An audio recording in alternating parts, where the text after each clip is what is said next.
Welcome, everybody. It's episode 166. I'm here. Everybody's here. The only person not here, Shane. He's on the thumbnail. That was a trick. I've tricked you all. And it's because he's a gentle spirit and he's in bed right now and he has to wake up at 4 a.m. So he's not going to be here. Aww. But he will be on the member live. So whatever his deepest, darkest Shane secrets will be revealed next Monday at 5 p.m. He told me that earlier today. He's going to just let it rip on that members live. So y'all better get to join in so that you can go listen to what Shane had to say. It gets real frisky. Uh-oh. PetDNA.com for all of your testing needs. Use code hashtag shit happens. All right, we'll do the sponsor shout outs real quick. Shane Kelley, member live, 5 p.m. He's not going to Tinley. Tinley is not cool because Shane is not going to be there. Sorry, Harbins. Yeah. What are you going to do? We'll have to step we'll have to make up for it, I guess. Shane lacking. But he does have lots of hoggies and some cool ball pythons on his morph market, so please check that out. Stoneage ball pythons, he'll be at the Hillsborough show on October 19th. So come by and buy some Pokemon cards from him. Thank you, Justin. Andrew, Powerhouse Pythons, he will also be at Hillsborough on October 19th. But this weekend, on the 28th, he'll be at the Spokane show, which I think it's not a new show, but I think it might be new for him, like the first time he done it. So please visit if you're on that side of the country. Chris BS Reptilia, he's on right now on Adam's show. So we're double dipping so hard right now because of these like alternative night problems. But that's okay. You can watch this one on the replay or Adam's on the replay and see Chris talking about their pre-Tinley show. So I guess Chris could make up for Shane. Maybe. We'll see. We'll see. We'll have to report back. He'll have Costa Ricans there, Tarahumars, and obviously lots of Pituophis to sell and confuse Adam with, which is probably the best part of the show. I would love to watch Adam try to explain a species that he doesn't know. And then, obviously, Roger and Lori, Great Family Steaks. Are you going to be doing any more shows anytime soon? What's your next show? Next one's St. Louis for us in November. Oh, man. Yeah. You're so close. Maybe I should drive up. Just 6 hours away for us. Yeah. It's like 8 or something for me. Yeah. Okay. Yeah, I thought about vending it, but then I've always heard it's like, they're always like, the venue's really nice. Then they did that. Yeah. That's what we heard. After we told people that we were going to be there, that's what we got. Yeah, I heard it's not the best show in St. Louis. I don't remember the name of the other show I was hearing about in St. Louis. But I guess they have a bigger one too. Is it a bigger one or is it a littler one that's better? I think it was a littler one. Yeah, it's not in ARBC, so it's got to be smaller, right? Mm-hmm. But I don't know how you judge that. For me, bigger is where all the breeders are. I guess it depends on if you're selling, sub $300 snakes or $2,000 snakes. Mm-hmm. Well, I mean, yeah, that's a good point. If you don't have the inventory to do good there, then it wouldn't make any sense anyway. All right, well, let's talk about what did good at Charlotte AARPE. What kind of inventory was what the people wanted? Plants. Not ours. Plants. Lots of people with plants. Yeah. There was a lot of plants that sold. That's good for plant people I think did crush it, Yeah. Mm-hmm. But I mean, they had plants of like, $15, $30, $50 for the fancy ones. So it's easy to go in and grab a handful of those. So I don't think it detracted from the reptile market because I don't think they overlapped very much. Yeah.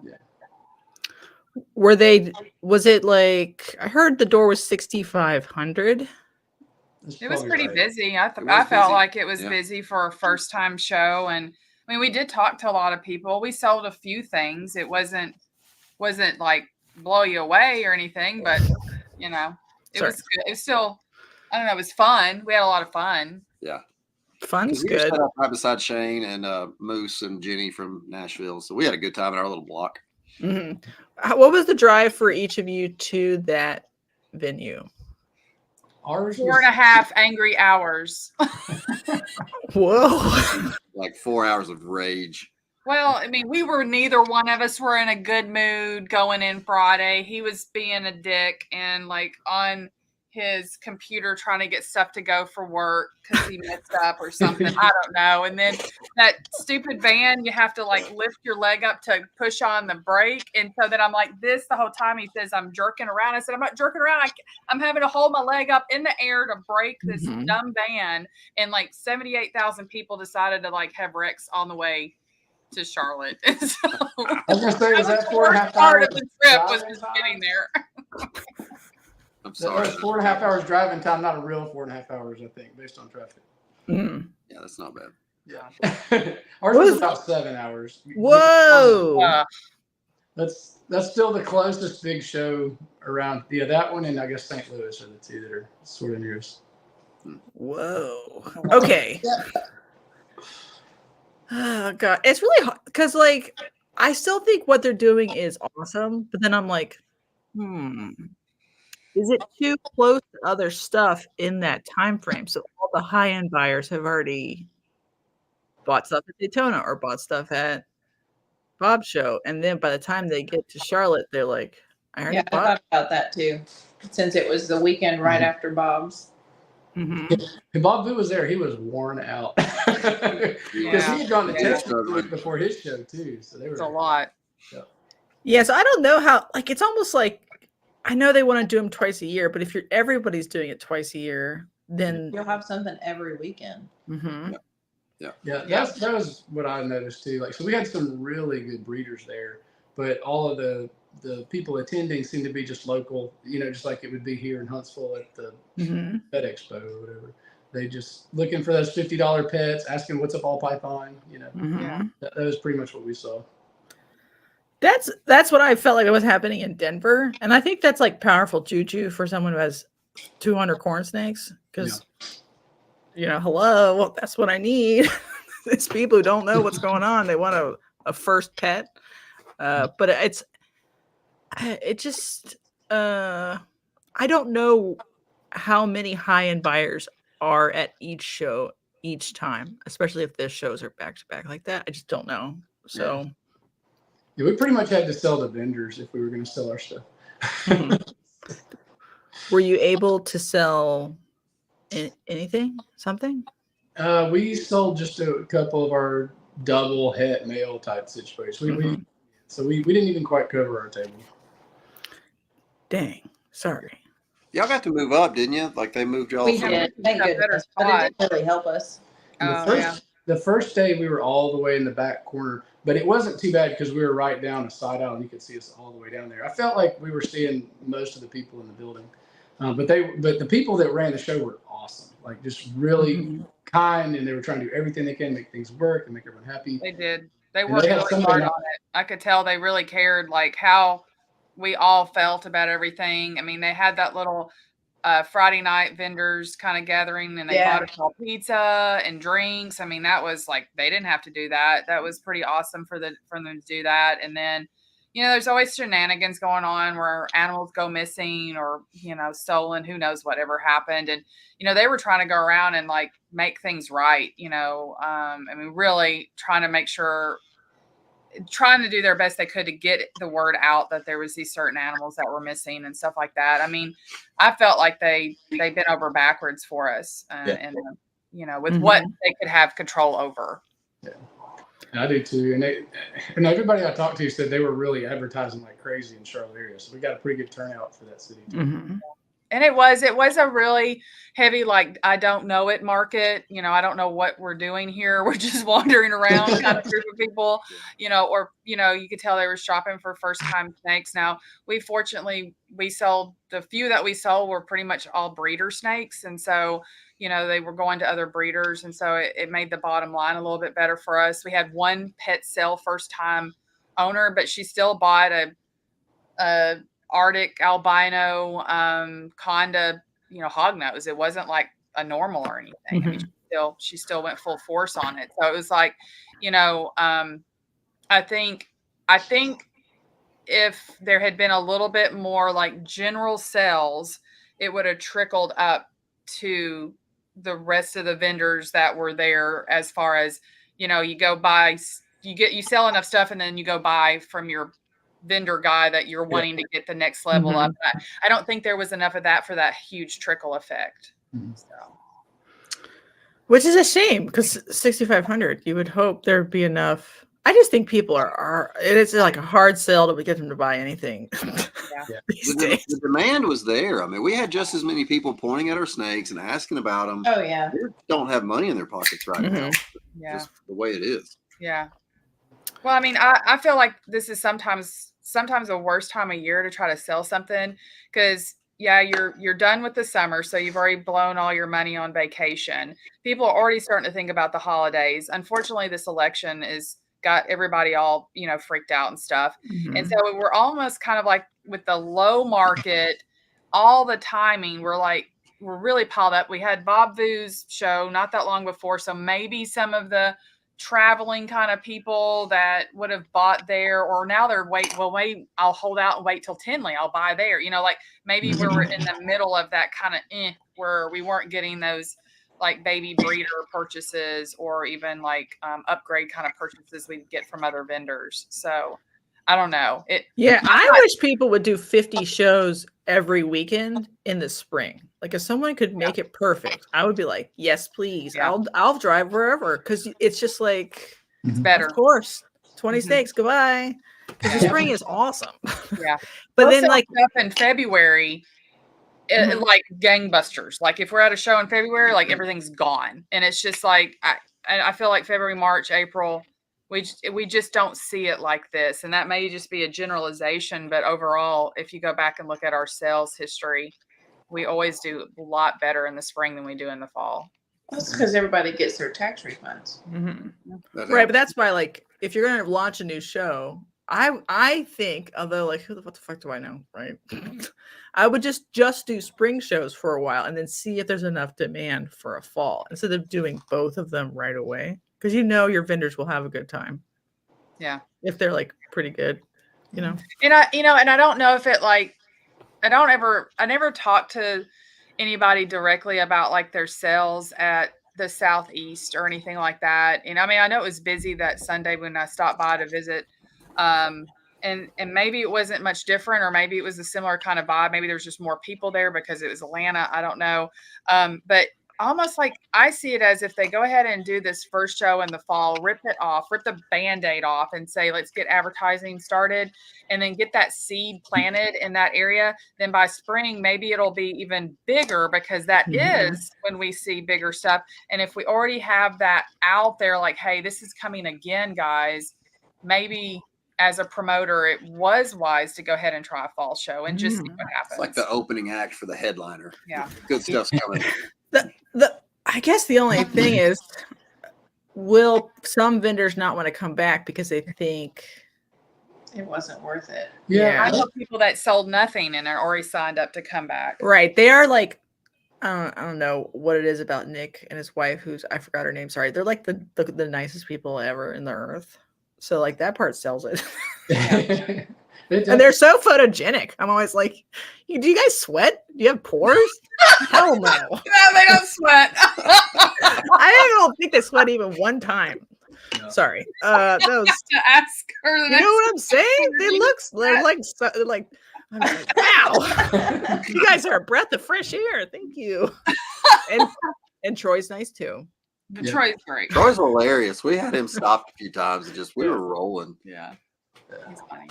Yeah, we were out like Saturday night after the show. That was like a meetup at one of the local eateries, and which was cool. We were getting ready to head out, and we walk around a corner, and there's Troy just standing by himself in the corner. I'm like, what are you doing over here? Just like literally around the corner. We're like, what? He's not on the phone. He's not looking at anything. He's just sitting over there in the corner. Like, what are you doing, Troy? He's a goon. Yeah, I think he's awesome though. That was an awesome group of promoters. You could not. They really did an awesome job. So we didn't even think about it. We signed up immediately. We're like, there's no doubt we're going to do this again. So yeah, we signed up too, and we got 2 tables instead of 1. So. Yeah. Space, yeah, just take over. Would you change what you bring to conform to the current client base? Yeah, I would definitely not go for the highest end stuff. I mean, it doesn't hurt to have it there, but the people we talked to were definitely looking for pets. Definitely pets. So we were going to try to bring our corn snakes, and we didn't think we filled out the permittation right. Like, we never paid for it, but we got a permit online. Yeah. And we get to the show, and a vendor beside us, we were asking, like, hey, how do you get your corns in here? How did your permit process go? And he's like, oh, I don't even have one. He's like, I just bring the snakes. He said that the agency that enforces the permits was like disbanded or whatever 3 or 4 years ago. So there's nobody that enforces the permits. Nice. Well, and I think that's why, like, when they would send the automatic approval, it was like, it's all automated, online. Mm-hmm. And then I would go in, I'm like, surely to God, I've got to pay for something. Like, there's got to be something. And it sent me like all these like permit authorized, approved, but then it said not a license. And then it's like, okay, maybe I need to go find a way to pay for this. I could never find a permit purchase or a license purchase. And so I was like, Josh, we've got 13 corns. I don't think it's worth dragging them over there if I don't know what's going on. I haven't talked to anybody. I can't get a hold of anybody. I don't know if we're legal or not. And so we just decided to leave them at home.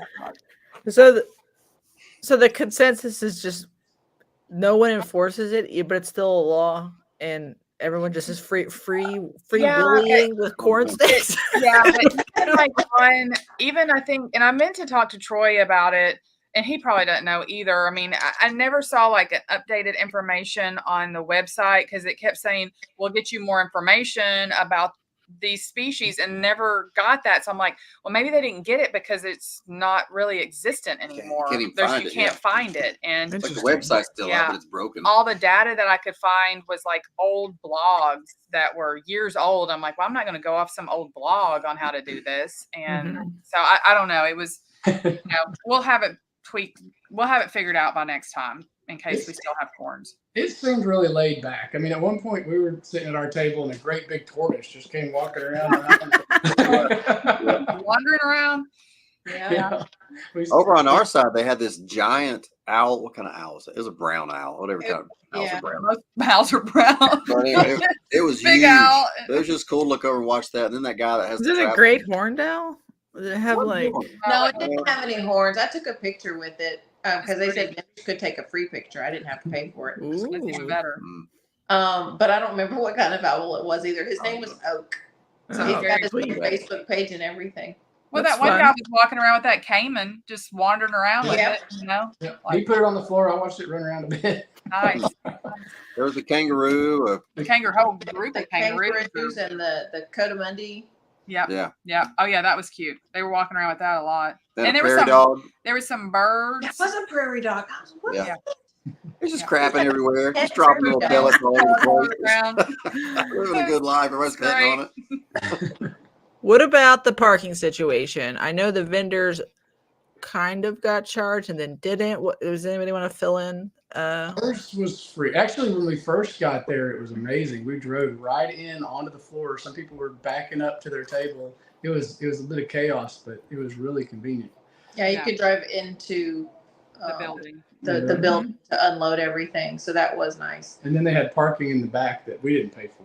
No, we didn't pay for the parking in the rear. Didn't pay for parking either. No. But if you parked up front where the customers were coming in, it was a $10 requirement. And we tried to park there Sunday morning because we had moved our table up closer, and they told us that we could park there, but we had to pay $10 even though we were a vendor.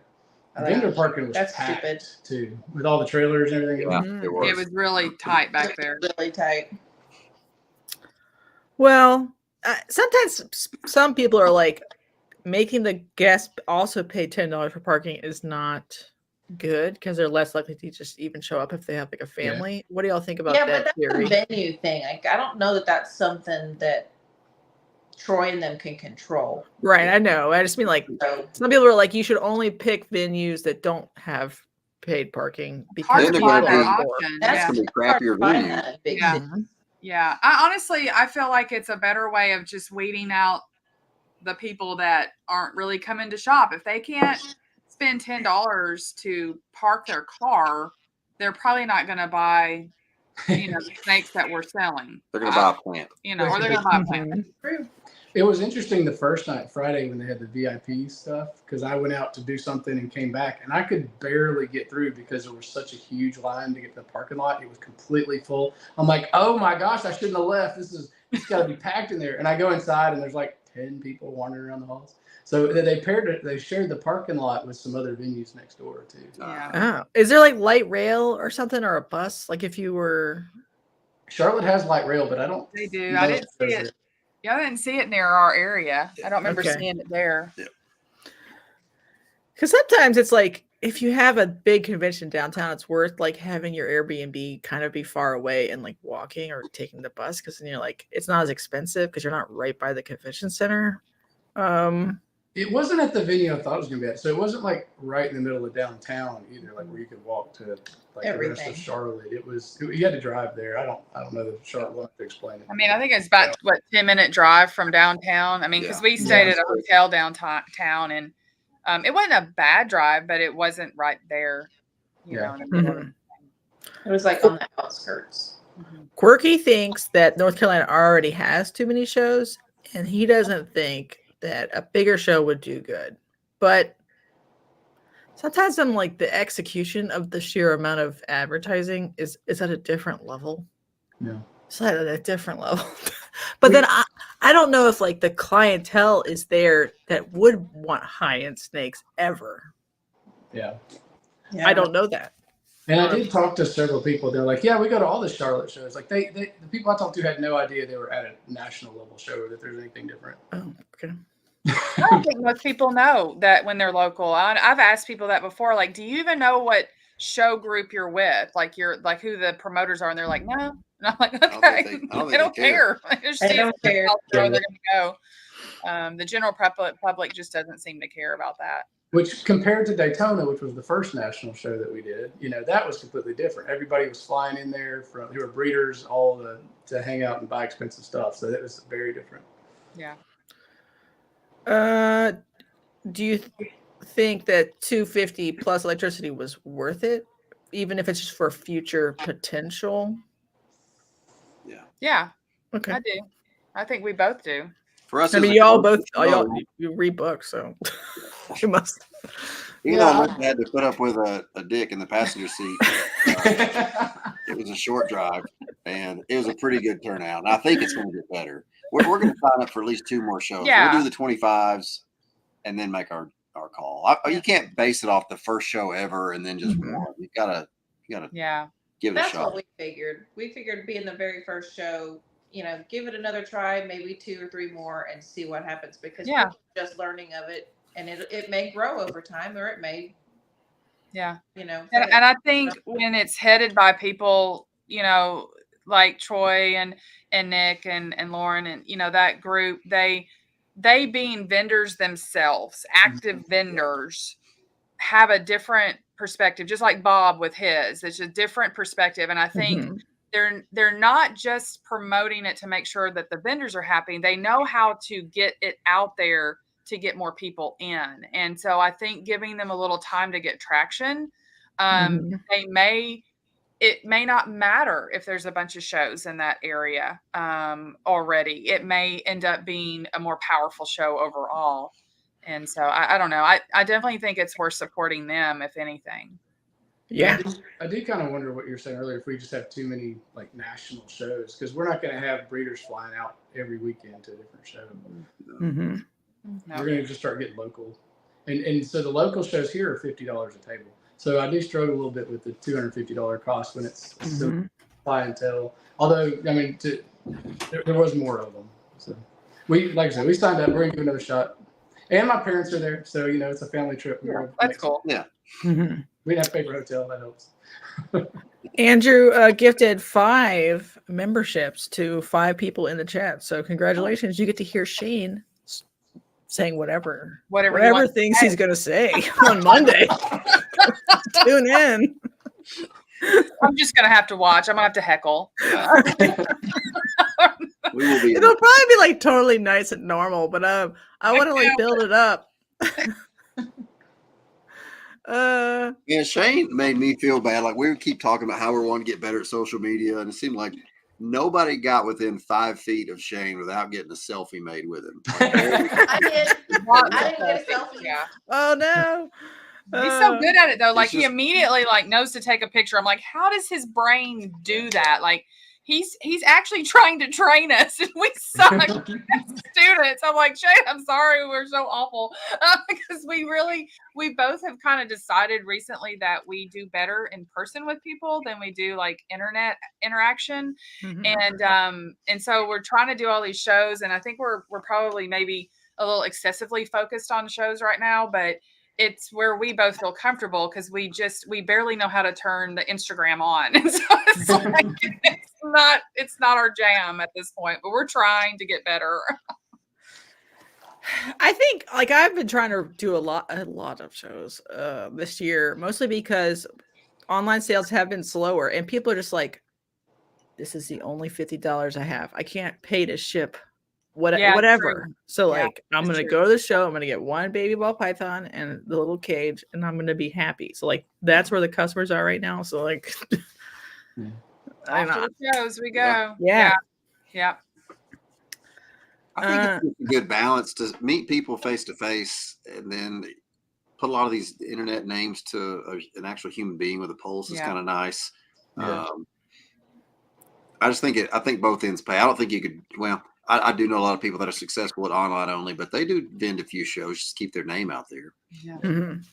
It's fun, but we are definitely not making money at shows. We spend as much. We consider travel and everything to go with it. Online is a lot less cost per sale.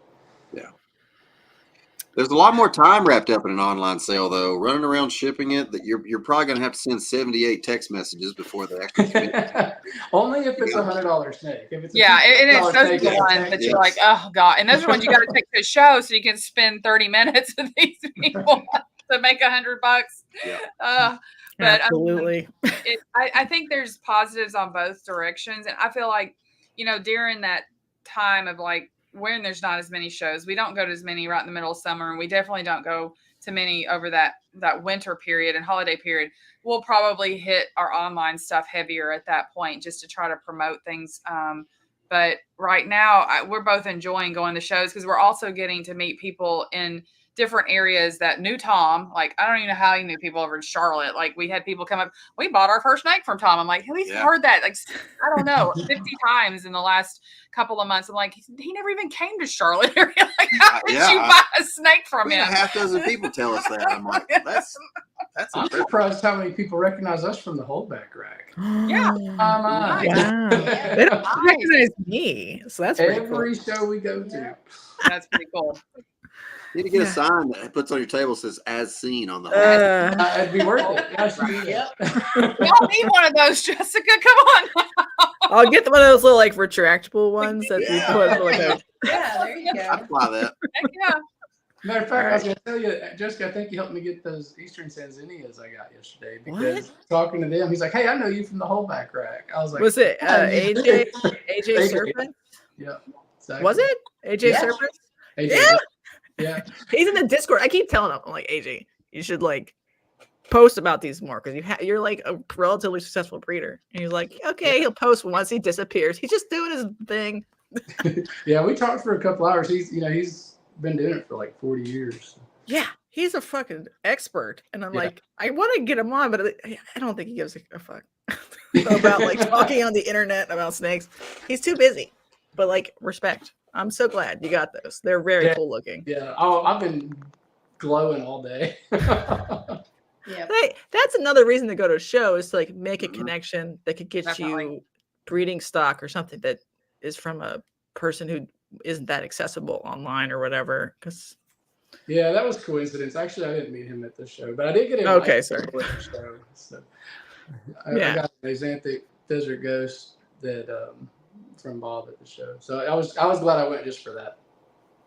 Okay, good. Yeah, I think I don't like wasting money on little rinky-dink shows, like not making my money back there because there's very little marketing power to me at a small show. But I would waste money on like a bigger show where I get to meet lots of my peers. Agreed. like I find like we discussed that too, like networking at these bigger shows is as valuable to us as necessarily the income that's coming in right now is building those relationships. And I feel like these shows that we've been able to attend have allowed us to network. And we've been fortunate that we've covered our costs and profited on pretty much all the shows we've been to. This was by far the lowest. I mean, I'm not saying we did great, but we covered our costs and we made a small profit. But the networking by far was just way higher than we would have ever gotten if we had stayed and gone to a Chattanooga show or gone to a Knoxville show even. I mean, we probably would have actually sold more and made more money if we stayed locally, but we wouldn't have been able to network with people that we want to be able to get, you know, in those relationships with long term. Should I go to Slidell? Heck yeah, yes, we'll be you were going to be there. Go, go, go. Go get some seafood. So that's another one that we were told to go to. How long is the wait list right now? Yeah. I don't know. We'll make room on our table for some corn snakes. Yeah. What's the Louisiana rule for corn snakes? Only bring everything. Not normals. I got to get our license situated by then, but I think I'll get it all figured out. I don't recall there being anything hard. I'll look at it because I need to get that all done. But just put red tape on them and call them venomous. Yeah, and they don't care then. Yeah, absolutely. So if we're gonna go to like 5 or 6 shows a year, you know, Daytona's one of them. If we could, Tinley. Is Slidell on the list? We really enjoyed Slidell. It's going to be interesting without Tom, though. That's where we're going to have to get a new feel on everything. But you are dealing with probably more pet level there. Okay. So it's a lot of colubrid stuff. And so, I mean, if you get into some other species, you might be doing well. There is a variety of animals at that show for sure. And like we love going looking at the hots and stuff like that. We actually get to look at vipers up close. And it's kind of, at least last time, it's kind of packed in there a lot like Tinley is. Yeah, it's the hallways are normal size, but there's a lot of people in there. Yeah. So that kind of drives some demand when people have to wait in line to get to your table, or 2 or 3 people.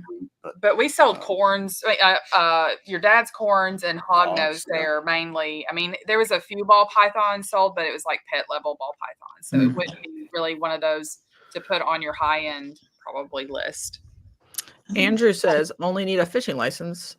Apparently, they're all the same thing. Yeah, it's like very little to nothing. I've got to go through Tom's paperwork stuff because I know he always had a Louisiana license. I pretty much just copy what he did and then move on to the next state that we're going to. How far away would that be for you guys? It's almost 9 hours, but what we'll do is we'll be able to drive down and stop at the farm.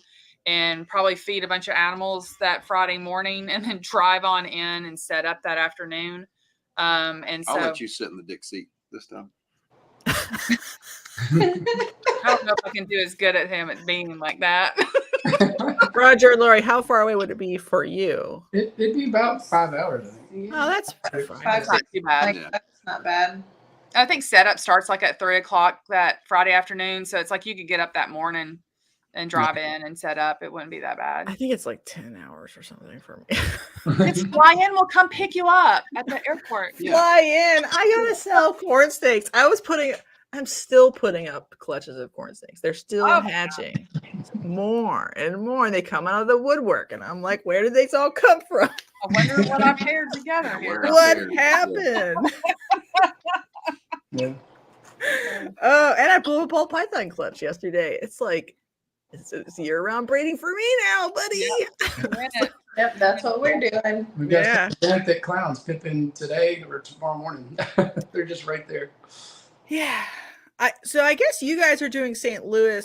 Are you going to do Schaumburg and to try to get into Tinley, basically? Is that the right way? We're trying to. Yeah, I used to do them by. It hadn't helped anybody that we know. To do all that was how Brian got in. Carter. And he got in with that before he got really through all those Schaumburg shows. And then they still won't give him an extra table, even though he's got hog noses now. I think the way we'll get in is by breeding Sanzinias next year. You're probably better off doing that than worrying about NARBC-ing yourself to death. Yeah, but I do want to do a few more big shows. I'm not sure where the right shows are for us. I mean, we had a great time at Dallas. I mean, if you want to add, I mean, that's definitely, I mean, right now it's on our list. It's a 12.5-hour drive for us, but I mean, that's pushing it. That's a long. That's probably we did it last year. Well, we went to go hang out when it was at Arlington last year. Yeah. But Daytona's 12 hours too. We can make it. Yeah, you're right there. Yeah. Yeah. So, I mean, it won't matter. It's at least 12 hours. We're 12 hours from all that stuff. Yeah. Yeah, Dallas is just a different vibe than it was at Arlington, for sure. For sure. But I feel like just like the AARPE shows, Dallas and a lot of these things are just like on the cusp of being something else. Like everything's evolving. So like sometimes I'm like, maybe people should lose money on these big shows and just get in before it's full. Yeah. Whatever. Hold your table. Get more tables. Figure out how to make it work financially or whatever. And then, on the next upswing, you'll be there. Oh, that's kind of how we feel about it. We wanted to be on the in on the Dallas. We wanted to be on the in. I mean, while I was out the Southeast on Sunday just visiting, I'd already told Bob that we wouldn't be able to attend the show a while back because of our schedule. And then Josh had work trip that week. But I chased him down and I put us on the list for the spring. I was like, we want in on this because we want to be part of that beginning group. If this takes traction, I mean, Atlanta's that show is 3.5 hours. Yeah. So it's like, oh my gosh, we need to be a part of this. So yeah, we talked to him about that this weekend too. And he was like, yeah, before you do that, you got to come hang out with me in Atlanta. I was like, okay, let's make that happen. Yeah. We're 3 hours from Atlanta. So that would be perfect. I wish we would have been available. Was that show good? I mean, from what everybody talked to us about, I talked to people, it was super busy while we were there. It looked like people were doing well. Now, I haven't talked numbers to anybody that was they're selling. But when I asked Bob the other day when we got to Charlotte, I said, did y'all hit your mark? He's like, oh yeah, we did. And I said, okay, so we're good. And he's because, I knew there was certain milestones they were going to hit before they planned the spring show. But the vibe that Sunday while I was there, it was almost like they already knew that they were going to get the spring show figured out. But what they were also trying to do is get the logistics of making sure it's spread out a little bit more than what happened this fall. They wanted to have a little bit more of a gap between the Charlotte and make sure they're not piled up on Tinley either. So I think that's where they're having to get with the venue to figure out, based on where the shows are already set, when can they put that one in and it not be just one show after the next. Yeah. I heard that it was another they got a huge store, but it was a lot of pet people. So if you were selling 100 and under of any species plants, good to go. But it was a little harder to do the breeder to breeder transactions. Okay. Right. Common story. Maybe that's the time of year too, or just I think that's where we are right now. I think that's just where we all are, everywhere right now. And so we're still in that market correction situation, and we're still in this. People don't have any money right now. Everybody doesn't have money. We're kind of also taking it as just little mini excursions, just to get away, go to another town, hang out. If we sell snakes too, cool. If not, if you were going to drive somewhere and go watch a baseball game for the weekend, you went I lost $200 on that seat for 3 hours. Well, that's how boring entertainment. You're getting to hang out, see cool stuff. Brown owls, whatever species brown owls. So it's got me thinking, if we're going to keep doing these shows, maybe I need to change my breeding plan so I have something to sell at them that people will buy. Maybe we need something different. Yeah, I don't know if people have to, but that's something I'm doing because I can sell 4 bananas and probably 2 bells at every show. And it didn't used to be like that because people were like, I want something to breed. Now those people are all gone. It's only pet people. So to seduce them maximally, and I bred for some more snows and amels corn snakes this year because that's what they like the best, even though I don't really care. So I'll do a little bit of it. I'm going to be there anyway. The problem is just how much work and questions come along with a $100 snake that you don't deal with a $2,000 snake because they already know what they're doing. So. But that's why you have to do it at a show because you do it. You get that 30 minutes out. You hand them a care sheet and hand them a card. Yeah. I get less aftercare questions from a show pet sale than I do from an online pet sale. Definitely, true. So true. That's good advice. That's stuff I need to take off Morph Market then. Yeah. One of the sales we had was somebody they were thinking about breeding. They already had 4 hognose they're asking me about what could we breed those to, and I was pointing out some things, and I explained to them like, all right, you're getting like tech level 1 support now. I'm going to upgrade you to tech level 2 support, and I brought Alicia over, and Alicia drew out like a breeding map and said, if you've got these 4 things, you could go to this and go to this and make that. And she made through that interaction, she made the people feel more comfortable about the plan, and they bought 3 snakes instead of 1.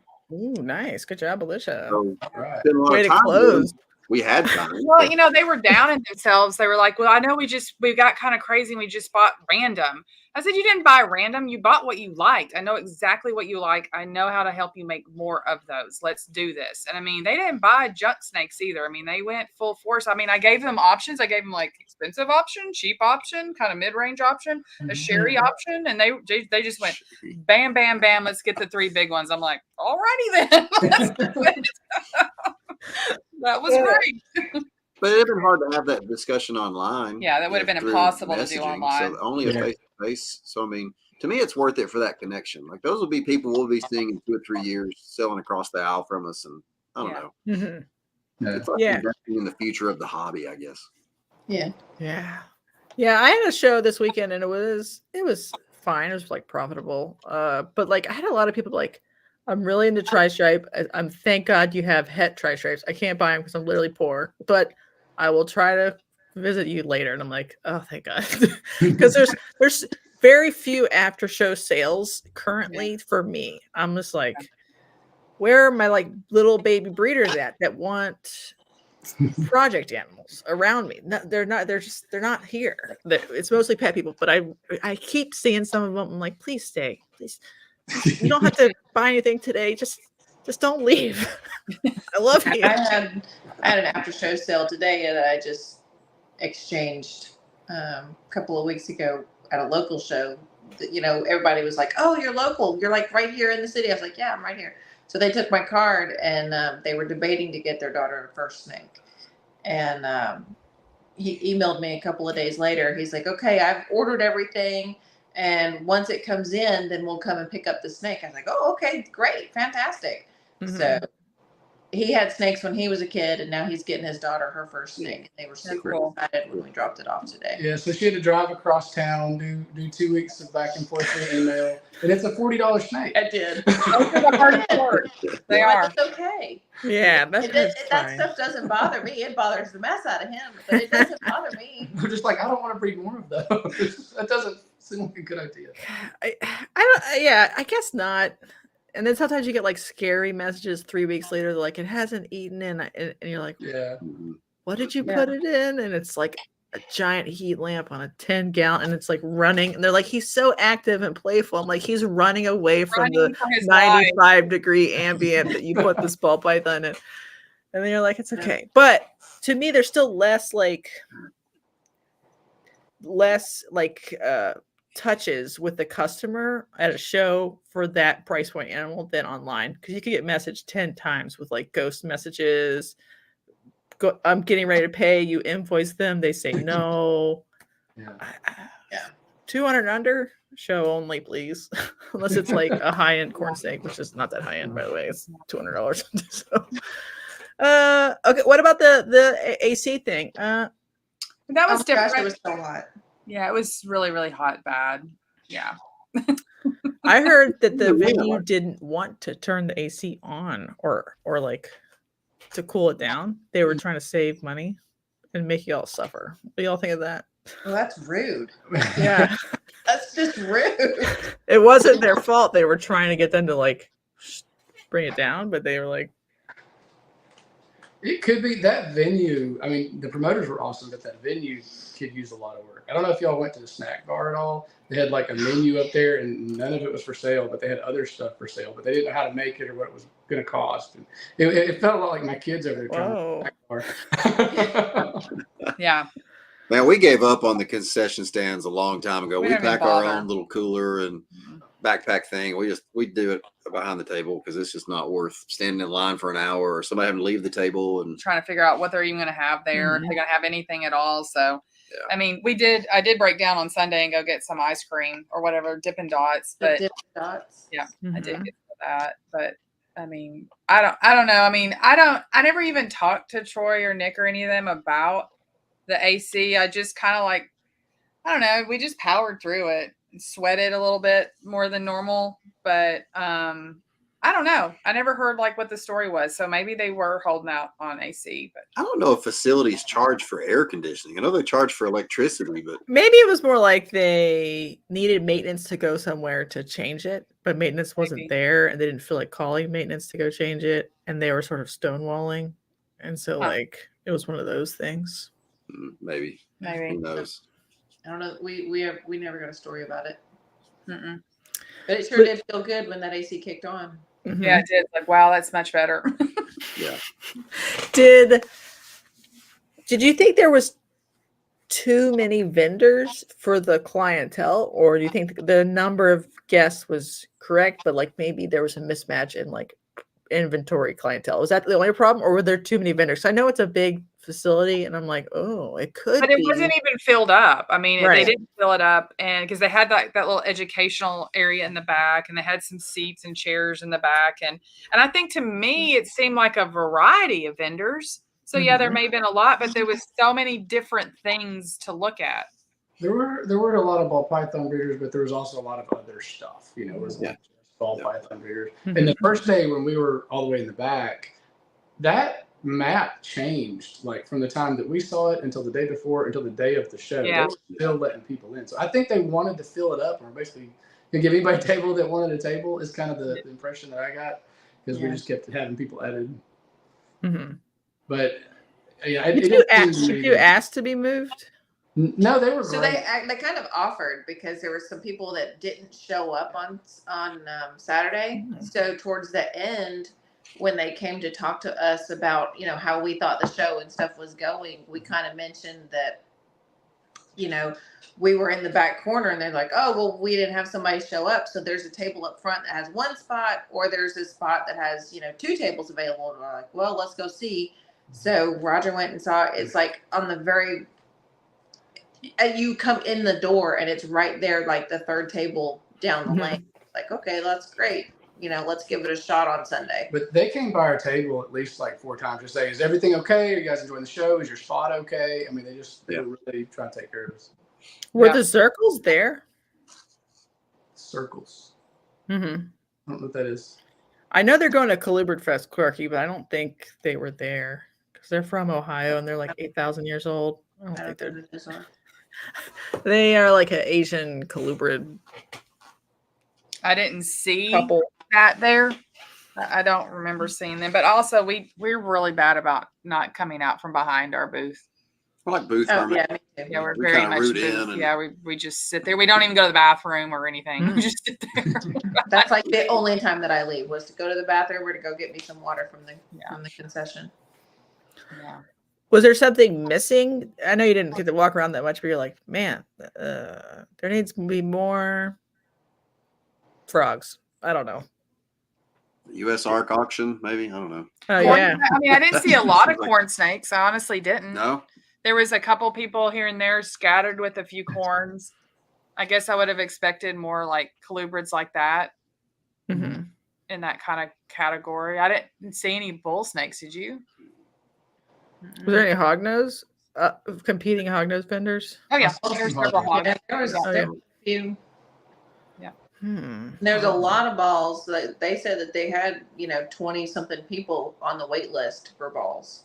They did have to put a cap on them. Oh, yeah. When I looked at the map, I was like, that's a lot of ball python people already. And maybe it was fine for their percentage or whatever, but I was like, it seems like a lot. Yeah, they did put a cap at it. Okay. And then when they were telling people, Lauren was saying that people were very understanding and were accepted to be on the wait list. So. They seem to have too many bug vendors, actually feeders. The guys. Oh yeah, the feeder guys. We have several, didn't they? Yeah, multiple bug people. Oh yeah, that's not good either because it but sucks because they all die because you don't sell them. Yeah, exactly. What was that, Lori? They didn't have any rat vendors. Really? Like, they had that getting premium crickets. They only had like a few rats though. It was like a very tiny little freezer. It wasn't what I would consider a full rat. I didn't see them. Yeah, I didn't see very many big freezers full of rats. There was a lot of bugs. There was a lot of bugs. Are you sure, Quirky? I think you're joshing me. I'm trying to look them up. I don't know them either. I don't either. I'd have to. Their business is Zirkle Reptile Co. Oh, okay. I just don't remember. I don't remember seeing them. They do a lot of like Chinese beauties. I think a lot of their Mandarins colony like had a problem, stuff like that. The Charlotte show listed. You said Tom. Well, somebody checks that. Yeah. No, they're cool. I like them. I've wanted to have them. They on were the there. podcast. They were there. I just never went that's back good. and saw any of their stuff. Huh. It must have been on the far side of the hall. Yeah. Well, I'm impressed they got them to come down there. That's a good job. Yeah. They I have hate cool. that I missed that. I would have gone and looked at their stuff, but Yeah, they've been at Tinley. mm-hmm. That's where I think most people know of them because they have like a Facebook, but they don't really like. I don't know. Not into social media that much. Oh. Yeah. We post about once a week, so we're not doing great. I go through like phases where I'm like, I'm Yeah. sleepy and I don't post for 2 days, and all of a sudden I like blitz 5 pictures of snakes at a show because I'm bored. And then Right. and I'm like, it made up for it, right? You got to schedule those so that they show up once a day for the algorithm. Oh gosh, I can't. Yeah, I'm not good at it either. I'm just gonna do it when I'm like sometimes I'll take extra pictures and I'll leave in my phone and I forget they're there, and then I'll like take pictures for the website or something, and then I forgot that I took pictures just for social media, and then I just move on. There's just thousands of pictures of snakes on my phone. When we first got started and I was a lot more serious about it, I would do that. I'd have a list of 15, 20 pictures, and I'd go into the business side of Facebook and schedule them to post each day. Mm-hmm. I'm too lazy to do that anymore. Did you ever use Notion, the like scheduling app? No. Yeah, it's okay. They have an app for everything. Mm-hmm. Yeah. They have an app for apps. I mean, that's ridiculous. All right. Any other fun things that happened? What's Charlotte like? How much homeless people are there? There were a lot there. Yeah, wandering around. Got to make sure you don't hit them. Yeah. I saw like a couple in Amarillo, and I was like, aren't they too hot here to be homeless? Nope, they're fine. The underpass is apparently cool enough. They seek moisture. I don't know. They're fine. But there was also Charlotte homeless people. Homeless husbandry. Mm-hmm. Yeah. They need the microclimates to survive. I'm not trying to be mean to the unhoused. I'm just saying, like, sometimes I'm in a downtown area and I'm like, is my car gonna get broken into? You know, that's what I'm mostly talking about. Well, like we went to that Optimus Hall. Is that what it was called? Yeah. Optimus Prime Hall.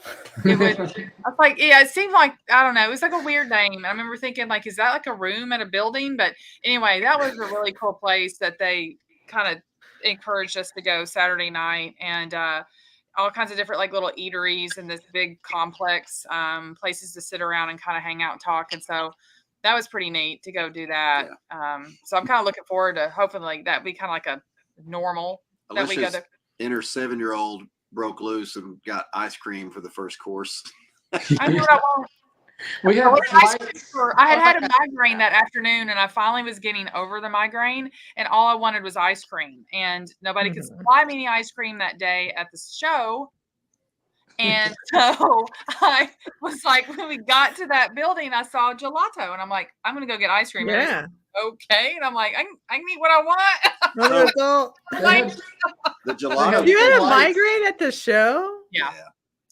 I was pretty messed up Saturday afternoon, but I got over it. Do you, like when I do it, it's like noise and light sensitivity, and then it makes me want to go puke. And then I don't know how I would do a show. I would just die. I would just crawl under the table and die. I was melting, like gradually melting. I was trying to block it out, and I finally looked at Josh and said, I'm going to have to go out to the van and just shut it down for about an hour. And I went out to the van, took some medicine, and covered my eyes up and turned the AC on. That helped. And then I had a headache when I got done with it, but I was functional at that point. But then all I wanted was ice cream. And so that's fine. You deserve the ice cream, girl. I was like, I gotta have some ice cream. Mine have a very repeatable 4-hour routine. When I start getting a migraine, it's a straight 4 hours of just pain. But then it just ends after 4 hours. Yeah. But they had flights of gelato, and so we all, if you saw our table, everybody had these little purple boxes with like 8 different kinds of ice cream. That's really awesome. fun. It was so cool. It was really cool. It was a neat place to go. So that was fun. And then they had marked, was it the Renaissance? Where did we stay? Renaissance Inn. Yeah, my brain is still fried from the weekend. Renaissance, but that was like downtown, and that was where they'd gotten a block. And it was a really nice place, and it wasn't terribly expensive considering I like cheap, like super cheap, like where Josh has crickets in his shoes kind of cheap. Yeah, roaches, like you're not the only one in the room kind of cheap.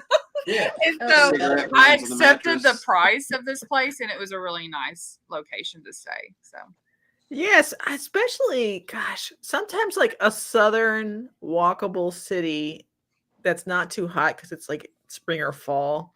It's like one of my favorite things to do, which sounds weird. Because usually they put like fairy lights and there's parks and I don't know. It's just like nice at night in different southern cities in the South, wherever they're like fun, hip districts are. Yeah. 10 out of 10. You have a headache right now? I don't have a headache right now, but he's being not a dick today. Oh, ouch. Yes. One up. Boy. Husband of the year. You guys sound married, I gotta tell you. Oh man. So are y'all interested in AARP's other locations? Kansas? Yeah.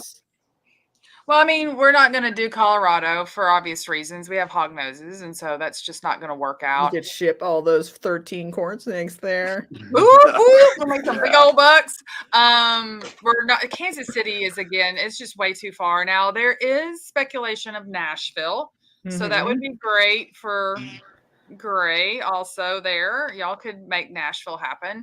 And so I'm hoping Troy's getting that figured out. I think he was planning on going into Nashville and trying to work on some stuff. But Their other one was like Maryland. yeah, they're thinking about like Northeast. I was like, I'm out.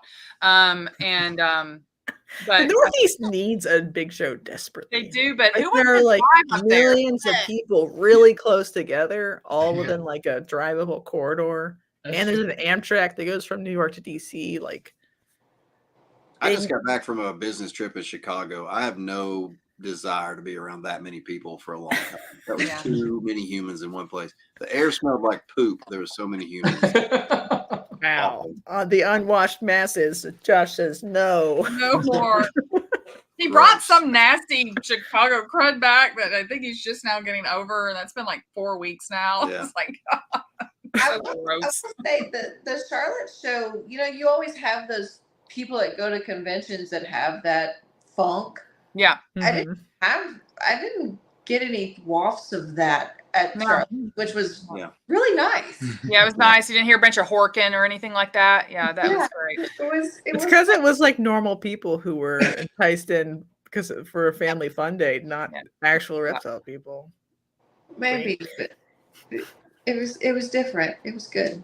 Yeah. No, yeah, I think the vibes are immaculate at ARPEs, especially if like it is a high percent of plant people because they're like a different. Yeah. They are crew. different. Yeah, They bring a chill vibe to the room for sure. It makes it pretty, that's for sure.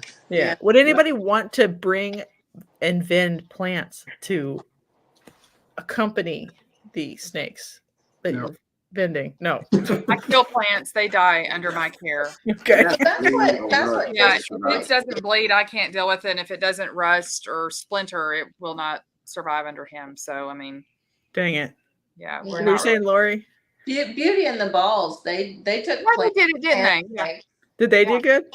They sold quite a few plants. Yeah, they were saying they're getting better with the plants than the snakes, at least the first day. Yeah. Yeah. I don't know what their total outcome was, but I think Jason did sell a few snakes. But Whitney definitely sold more plants. Yeah, I think that just might be the way it's gonna be. And sometimes I'm like, is that fine? Yeah, probably. There could just be different kinds of shows. Yeah. I don't know. Or like Hognose, the jumping spider people make those like creative little jumping spider houses. I'm like, we need to figure out a way to have like a tiny snake, not a permanent enclosure, but just like a way to present it aesthetically. Show off thing. Yeah. We need that That's what desperately. we need to create little cute snake hides. Like a little mushroom aesthetic. Yeah. Yeah, or something. Oh, that would really sell there for sure. That's what Anything kind of, ooh, yeah. Like there were things that I saw when I was selling like the accessories that I knew those weren't snake people. They didn't care, but like they would buy that all day. Yeah. That kind of thing, mushroom purses or whatever, and you're like, okay, great, just have fun with that. And then I could convert some of them to snakes too, so it was fine. It's fine. The plants helped with the body odor.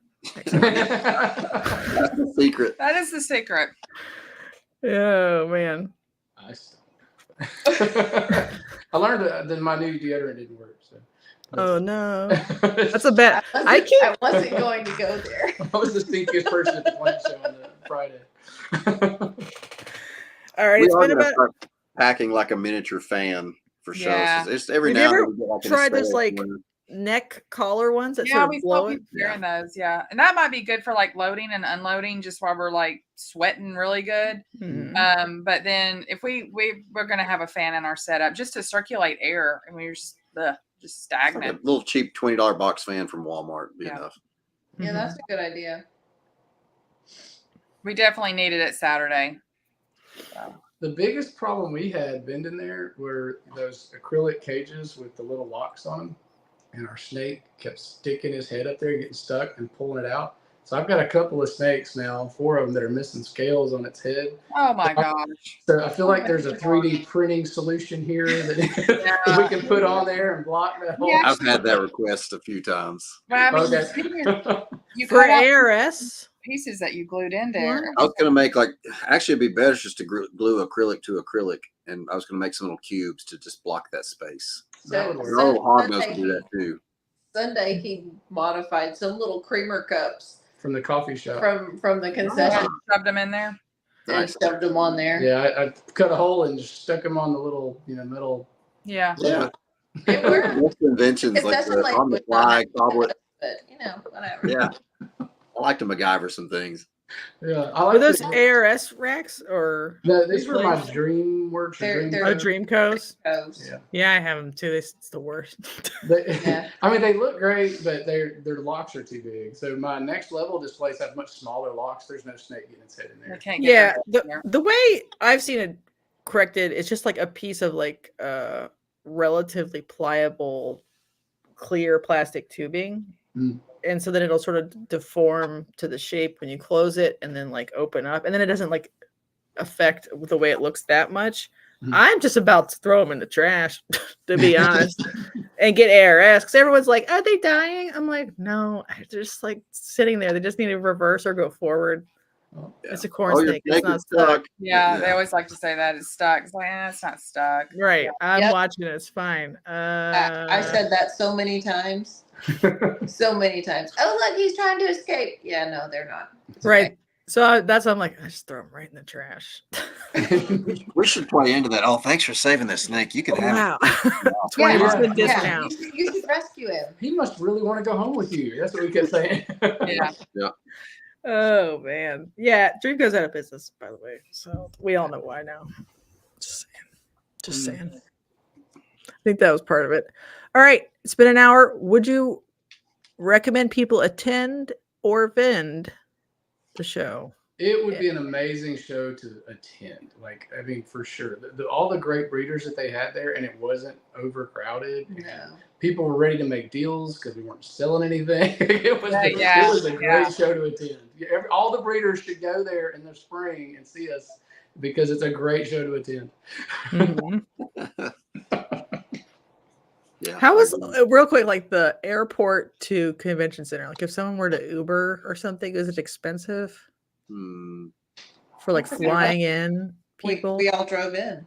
Yeah. It's you're going to have to drive to this venue or Uber or something. And then you're going to have to Uber out because you're truly not a walkable area where it was. Yeah. Definitely not a walkable area there. Yeah. It's only like 17 hours away from me. So if I really want to vent. You'll have to rent a car. for driving. I don't know. I think about vending Pomona sometimes. That's also 17 hours, but the other direction. But I'm like, it's California, baby. Like, what kind of dumb money do they have to spend on corn snakes? A lot, probably a lot. But then I'll get there and be disappointed because it's a 17-hour drive, right? It's like guaranteed. A long drive. Yeah, that is a long way. We'd love to fly out and just attend that one just to see the stuff. Maybe ship some things back. But as far as taking our setup and vending, That's too much. Yeah. And you guys would be like even crazier. It would be like 3 days. I think the last time I went to Pomona, it was like, I went out there for a dog show, so we had to drive it, and we had to go through Dallas there in a snowstorm, and it was a nightmare. But I think my mom and I drove straight through.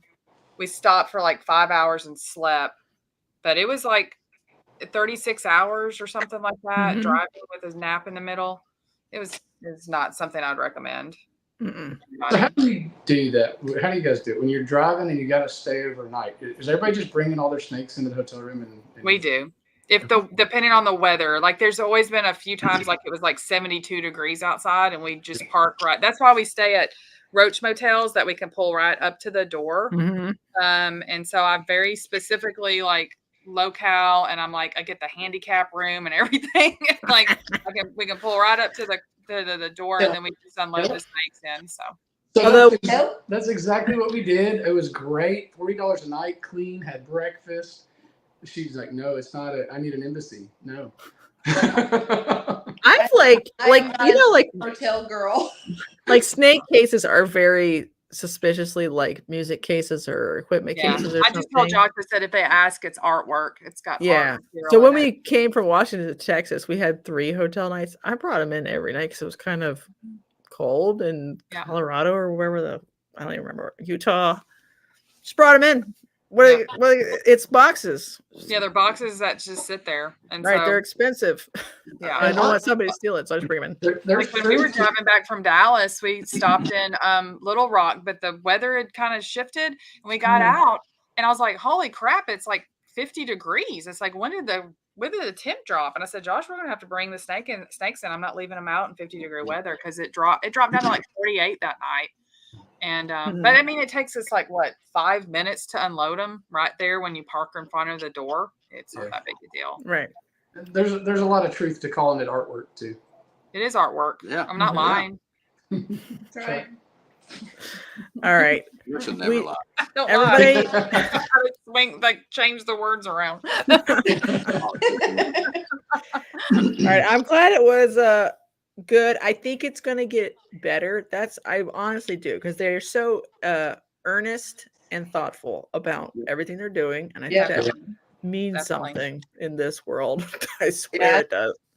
That's why we're willing to do it in the spring. If Charlotte can support a national level show, they're going to be the ones to make it work. Yeah, for sure. Yeah, agreed.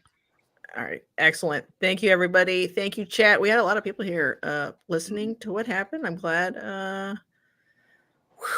I'm glad. And then Andrew gifted 5 member subs for that secret Shane Kelley session. Wow. It's gonna be awesome. Epic. See everybody Monday after I get back from Odessa. Yeah. Bye. Bye, guys. Thanks for having us.